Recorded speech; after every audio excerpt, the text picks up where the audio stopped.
ছিল 5 বছরে পাসপোর্ট পাওয়া, সেটা কিন্তু আসলেই 5 বছরের ছিল, হিসেবটা কিন্তু অন্যরকম ছিল।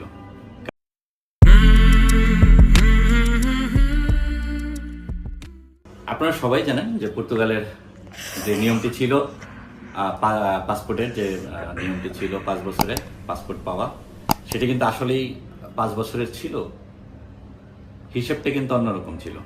কারণ আপনি 5 বছর পরে যখন পাসপোর্ট অ্যাপ্লাই করবেন, সেই অ্যাপ্লাই করার পরেও কিন্তু আরো 1.5 থেকে 2 বছর পরে পাসপোর্ট পাওয়া যেত।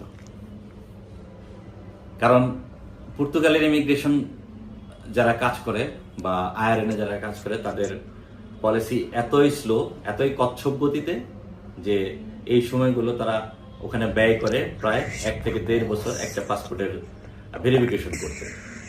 আমি জানি না এটা কেমন ভেরিফিকেশন করে, কি করে, বা এত স্লো গতির কোনো প্রসেসিং ইউরোপের হয় এটা আমার জানা ছিল না। আমি যদি পর্তুগালে না যেতাম তাহলে আমার এই সম্বন্ধে কোনো অভিজ্ঞতা হতো না। কারণ এরকম উন্নত দেশের যে প্রসেস, কোনো কিছু প্রসেস যে এত লেংথি হয়, এত ডিলে হয়, এটা আমার জানা ছিল না। এখন যেটা হলো যে 10 বছর পরে পাসপোর্ট অ্যাপ্লাই করা, নিয়মটি কি দাঁড়ালো? প্রথম কার্ড থেকে আপনার 10 বছর, তো প্রথম কার্ডটা আপনি কবে পাবেন? আপনি যখন পর্তুগালে যাবেন, অন্তত পক্ষে এখন যত দ্রুতই হোক আপনার 6 মাস মিনিমাম, আমরা আগে 1.5-2 বছরে আমরা কার্ড পেয়েছি, তো 6 মাস, তো ওখানে ধরেন সর্বনিম্ন আমি 6 মাস বাদ দিলাম, 6 মাস পরে আপনার প্রথম কার্ড পেলেন।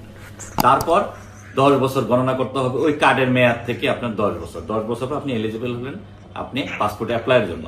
আপনি তারপরে আইআরএনে যাবেন, পাসপোর্ট অ্যাপ্লাই করবেন, এবং সেই পাসপোর্ট আপনি কবে হাতে পাবেন সেটা কি আপনার ধারণা আছে? আপনার হাতে পেতে আরো 2 বছর বা এরও বেশি সময় লাগতে পারে। কারণ পর্তুগালে আমি 4 বছর যাবত আছি, এবং তাদের যে কার্যকলাপ, তাদের আইআরএন যেভাবে কাজ করে, তাতে আমার বিশ্বাস তারা কোনোদিনই এটি 1 বছরে পাসপোর্ট বা 6 মাসে পাসপোর্ট দিতে পারবে না। তাহলে আপনার হিসাব দাঁড়ালো এখানে 10 বছর, তার আগে 6 মাস, এবং পাসপোর্ট পেতে আরো 1.5 বছর, প্রায় 12-13 বছর পরে আপনি পাসপোর্ট হাতে পাবেন। এখন যারা পর্তুগালে যাবেন তাদের মিনিমাম 12 বছর পরে তারা পাসপোর্ট হাতে পাবেন। আপনারা এখন যারাই পর্তুগালে যাবেন তারা খুবই ভেবে চিন্তে এই সময়টা হিসাব করে ধরে তারপর আপনারা অবশ্যই পর্তুগালে পা রাখবেন।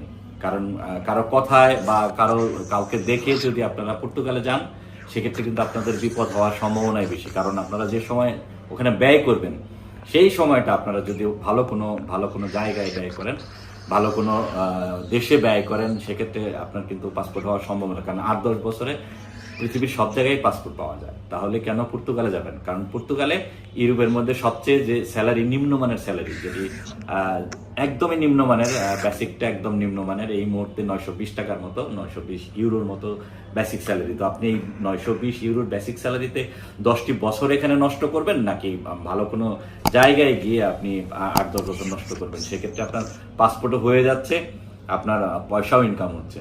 তো এই মুহূর্তে যারা পর্তুগালে যাবেন তাদের জন্য আমার বিশেষ রিকোয়েস্ট, আপনারা অনেক ভেবে চিনতে পর্তুগালে পা রাখবেন। কারণ পর্তুগালে যাওয়ার পর আপনারা এই হায় হতাশ আর করবেন না। তো হিসাবটা অলমোস্ট আমি বোঝানোর চেষ্টা করেছি অল্প সময়ের মধ্যে, আশা করি সবাই বুঝতে পেরেছেন।